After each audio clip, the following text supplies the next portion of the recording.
Here's the quick rundown of today's top stories. Thursday, November 21st. Marcos says clemency for Mary Jane on the table.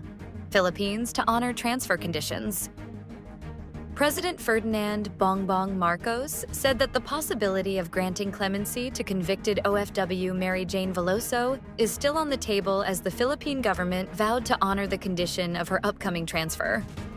Marcos claimed that Indonesia reduced Veloso's death sentence to life imprisonment during the term of then Indonesian President Joko Widodo.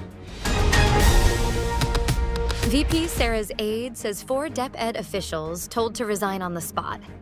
Office of the Vice President Chief of Staff Zuleika Lopez confirmed to congressmen that she, upon the orders of Vice President Sara Duterte, demanded the resignation of at least 4 DepEd officials without the benefit of due process. DepEd Undersecretary Gloria Humamil Mercado, who testified about Duterte's alleged cash distributions, was reportedly among those forced to resign. The OVP declined to comment on the detention of Lopez, cited for contempt by a House panel over undue interference in its inquiry into OVP confidential funds. Lopez requested no statements be issued, and the OVP's response omitted Duterte's earlier pledge to join detained staff. Marcos renews vow to ensure steady Philippines power supply. President Marcos has assured Filipinos anew that his administration is committed to ensuring that the country has a steady and reliable power supply amid the rise of technology and the growing electricity demand. Marcos, during the groundbreaking of the 3,500-hectare Meralco Terra Solar Project in Gapan, Nueva Ecija, highlighted the 200 billion peso facility as a key step toward ensuring a steady and reliable power supply to meet current and future demands, while showcasing stakeholders' confidence in the country's energy potential. Over 2,000 Pampanga farmers freed from debt.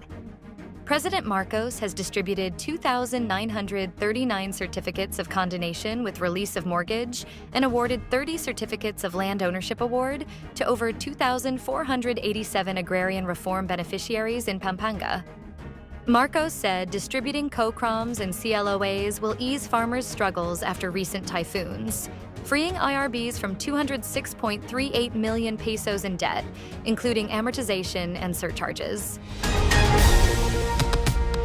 Phivolcs unveils Seismic Hazard Atlas to enhance quake safety.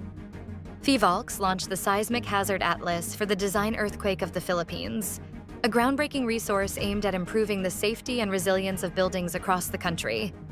Phivolcs said the atlas is a vital tool for earthquake-resistant design, providing detailed seismic hazard ground motion maps that will inform construction practices and urban planning, particularly in areas prone to seismic activity.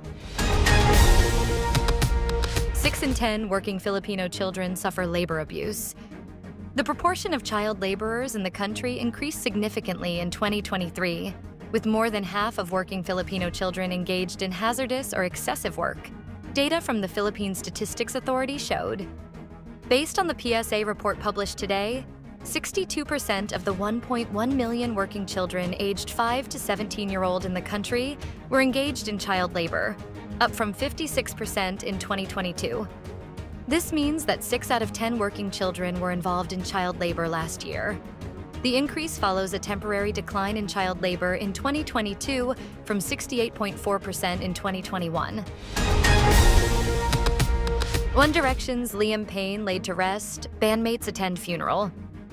The former members of One Direction reunited for the funeral of bandmate Liam Payne. Harry Styles, Zayn Malik, Niall Horan, and Louis Tomlinson joined friends and family at the service for 31-year-old Payne, who died after falling from a hotel balcony in Buenos Aires last month. A horse-drawn carriage carried the coffin to St. Mary's Church in Amersham, 25 miles northwest of London. Undertakers carried the dark blue casket with silver handles, topped with white roses, into the 800-year-old church for the private service. Social media ban for children below 16 introduced in Australia's parliament. Australia's communications minister introduced a world-first law into parliament that would ban children younger than 16 from social media, saying online safety was one of parents' toughest challenges.